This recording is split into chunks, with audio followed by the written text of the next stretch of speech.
Hey guys, Austin here with the post-game debrief of the Edmonton Oilers 5-3 victory over the Anaheim Ducks.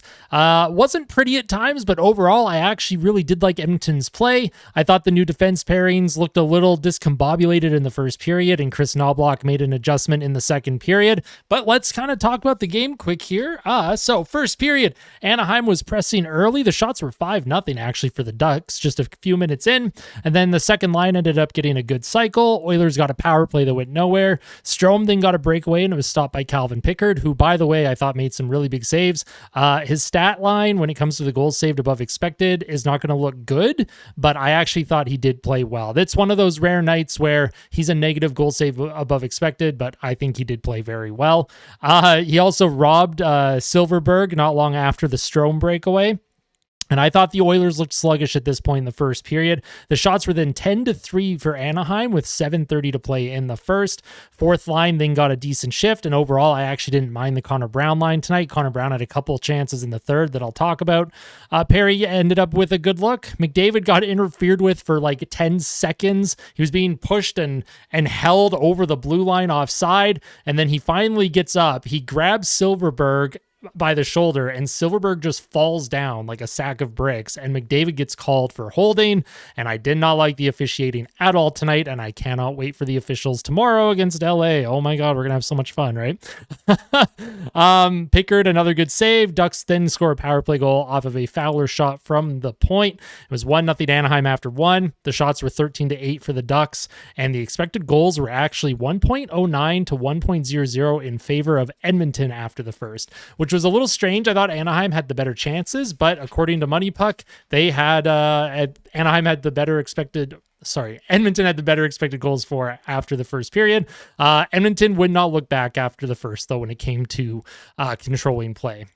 In the second period, Strome was stopped on a 2-on-1 early in the second. Pickard another big save as Kulak got walked. I didn't find Kulak played a great game tonight. He looked a little shaky.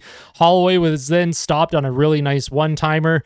Ducks then delay of game. Oilers power play upcoming, says Jack Michaels. Just kidding. After the commercial break, there was no delay of game, apparently. I wasn't sure what happened. I thought there was a power play for Edmonton, but I guess not. And then Bouchard was now put back with Matthias Ekholm in the second period. And then Kulak was paired with Ceci, and then Nurse stayed with Desharnais for the rest of the game. Evander Kane scores short side. There was possible goalie interference. Corey Perry skated and knocked the stick out of John Gibson's hands. And then about 5, 6, 7 seconds later, Evander Kane picks his spot. They didn't challenge the play. I think it would have been too long after the stick had been hit out of the hands to properly challenge it. So good goal in my opinion. Good job, Corey Perry, being an absolute menace in the crease. Strome then immediately responds. 2-1 Ducks just 29 seconds later. And then Kane, not long after that, scores his second of the period to tie it 2-2. Kane, Draisaitl, Perry were doing work in that second period, and I actually liked that line a lot. I thought the second period looked terrific.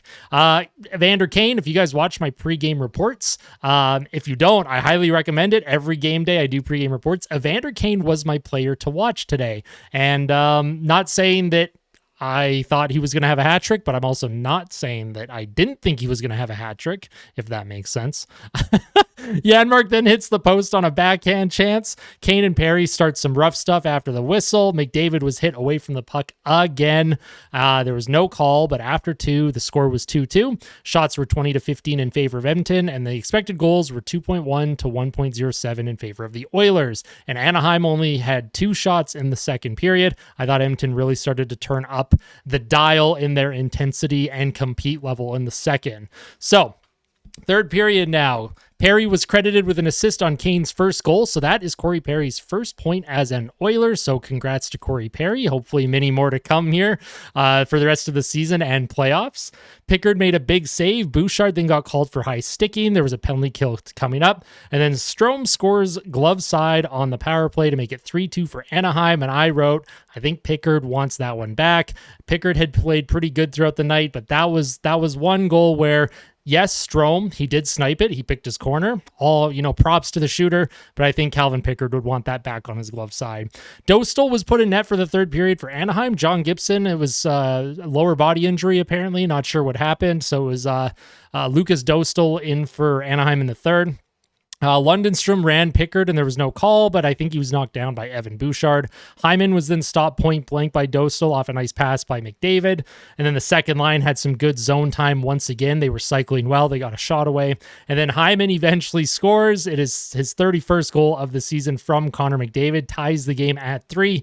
Oilers then get a power play, and this is where the game kind of just turns around for them. And as a whole, Draisaitl with a power play goal, an incredible power play sequence. The entire power play, Edmonton was just relentless. The cycling, the passing, the shooting, the opportunities. It was an unbelievable power play. It was a well-deserved goal for Leon Draisaitl, and it was a very nice pass by Connor McDavid, that cross-ice pass over to Draisaitl, pretty patented at this point. And then Draisaitl knocks Lyubushkin over, and there was no call. It wasn't even near the play. And I wrote, that makes up for all the interference on McDavid tonight. The crowd started chanting, "Ref, you suck." And I do agree with the Anaheim crowd. Refs, they did suck tonight. Brown then gets a couple chances. Pickard keeps the play going, and Nurse kind of misread it, but I don't really blame Nurse either because I thought Pickard was just going to hold it in his glove. Anaheim pulls Dostal. Kane with the empty netter. He scores, gets the hat trick, and I wrote, that's the fastest I have seen Evander Kane skate. Just as an Oiler, he really wanted that empty netter for the hat trick.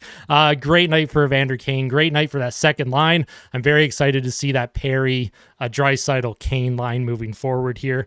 Pickard, that is his 5th straight win. Final tonight, 5-3 Oilers. The shots were 32-27 in favor of Edmonton. The expected goals ended up being 4.27 to 1.82 in favor of Edmonton. Next up for the Oilers, of course, is the Los Angeles Kings tomorrow night. Hockey night in Canada, 8 p.m. Mountain Standard Time. And oh boy, we're going to have so much fun watching that game.